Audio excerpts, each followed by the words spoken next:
but I would give them two choices. And that's two choices on days. And then they might go, Monday's good. And then I would just go give them two times. And if they push back on those times, then say, what works best for you? Okay.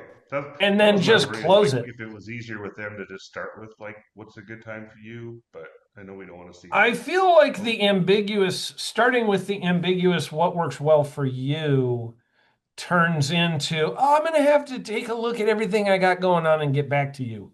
That's okay. what that turns into. So I like to try and pin them down on a day first. So I kind of know that that's a day that works. It's like Monday or Thursday, and they go, well, Monday's probably better. And you go, okay, I got a 10 a.m. or a 4 p.m. And they go, those don't work. And I'd be like, okay, well, what works for you on Monday? Because they already said Monday's better. So what works for you on Monday? And then they I go, like it. well, I could do 1:30. And I'd be like, perfect. 1:30 then. You know what I mean? Yeah.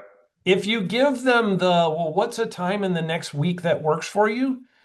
It becomes I got a lot going on. Let me look. I'll have to get back to you. They're always going to do that, even though they have literally nothing going on.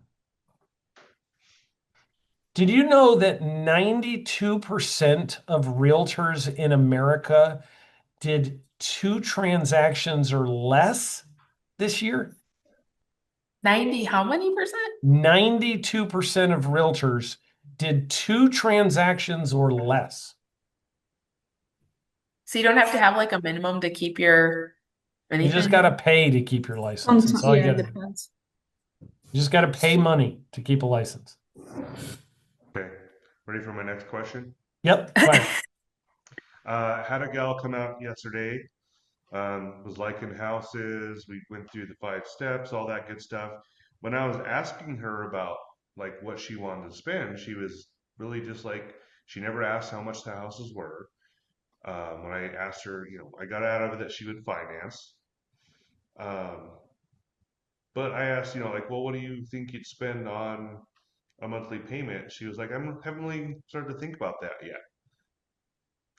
What do you like? I feel like she didn't come across as like she was concerned about money, but I also didn't get the feeling that she was going to have like unlimited. So, what's a good way to kind of Did maybe you guys, push that answer, or you just keep working on really getting them to love a house? I'd be curious if she even has the 3.5% to put down. I think she does. Hmm. I would immediately go to, well, what are you currently paying? What's your living situation now? What are you currently paying? You renting? You owning? Oh, This that's is good. all guest registration card questions, Yeah, but I'd she's be like, definitely rent. I never thought to ask what I forget to ask what the rent yeah, was. what are you currently paying? And then my next question is, were you trying to go up from there or are you trying to go down from there? Like I'm trying to figure out, are you in a mode where it's like, I'm paying too much, I got to get it down? Or are you in a mode where you're like, yeah, I really don't like the place I'm in and I have the budget to go up. I'm kind of want to move up. Like, which one are you? Just trying to figure that part out. And then, have you ever owned before? Yeah, Right? It's like, have you she ever has. owned before? Because I'm leading into what Natalia said, which is when people can't tell you what their payment is, I'm like, you are playing house most of the time. They're playing house and they're really not a buyer. If they have no idea, I mean, seriously, like you never thought about what kind of payment you want to have. You know what I mean? So I would start to go towards, have you ever owned before? No, I haven't. I've never owned a home. When I have, in fact, we should talk about next time when I've got a lot more time. We should talk about how to handle the first time home buyer because you really have to handle them differently. Hmm. It's a different animal altogether. So I'm going to have a special on tomorrow night at 7 p.m. I'm going to do a special 3-hour seminar on this. Um, It's all you, Ty. Mm-hmm. I'm Italian. I'll be Okay. busy on Christmas Eve. Um, so we'll do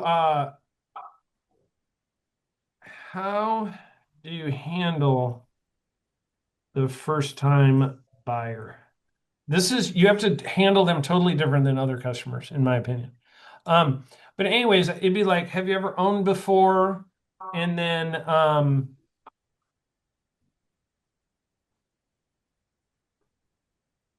do you understand the process?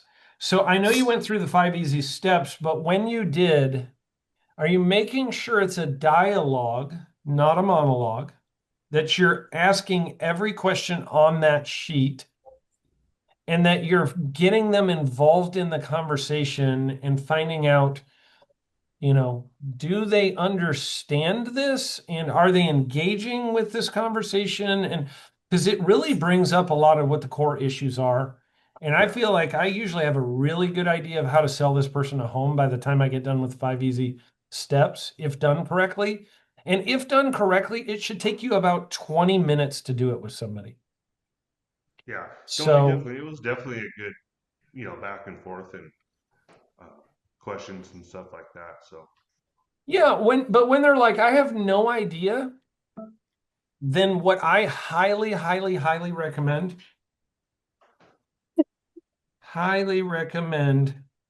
that they get a mortgage application done today and find out what their ceiling is, which is free to find out and doesn't hurt their credit to find out. It takes about an hour to get those answers. That's what I tell them. It takes a hour to get those answers. That was a typo. I'm like, hey, the best way for you to just find out kind of where all the numbers are going to fall, it'll give you a really good idea of where you want to be, is just to do an application. It's free, doesn't cost anything.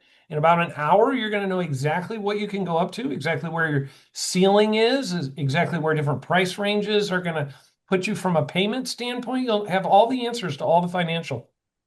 And since you really don't have any ideas on that, I definitely think you should take that step first. You've kind of already got the cart in front of the horse. yes. I used to tell people this all the time. I've had people waste huge amounts of their time, and I hate to see somebody waste their time. Now, the funny part of me saying this is I'm really saying don't waste my time, but I'm doing it in a way that appears as though I'm trying to help them not waste their time. It's like I've seen people waste a lot of time, and I would hate for you to do that. Looking at a bunch of homes without getting step one figured out, which is what do I want to be at from a payment standpoint, with my down payment, with my credit score, with my scenario, where do I want to be? And when you get that done, then we can look at homes that nail that for you. So I don't show you a home and have you fall in love with a home that's way below what you wanted or way above what you wanted. I'd rather show you what you want. Because that's really frustrating to like have somebody. You remember Lucy and Charlie Brown in the football? Oh, yeah. You Do don't you have me guys pulling the remember this? football out from Natalia, under do them? you not know this analogy, Natalia? Um, Okay. what are we talking about? Time for a YouTube video. Is this a cartoon? Yes. Do you know See, Ashley? Of when I started course. when I But I started have to watching say, this, Natalia, Timmy's 14 and this is one of his favorites. So yeah, when I started watching this, I didn't speak a lick of English, so I just looked at it like a blank screen. I remember the characters. isn't it Can just a you lot hear of it? No. Can you hear it? Hang on. Charlie Brown, I'll hold the ball and you kick it. Hold it? Ha! You'll pull it away and I'll land flat on my back and kill myself. But Charlie Brown, it's Thanksgiving. What's that got to do with anything?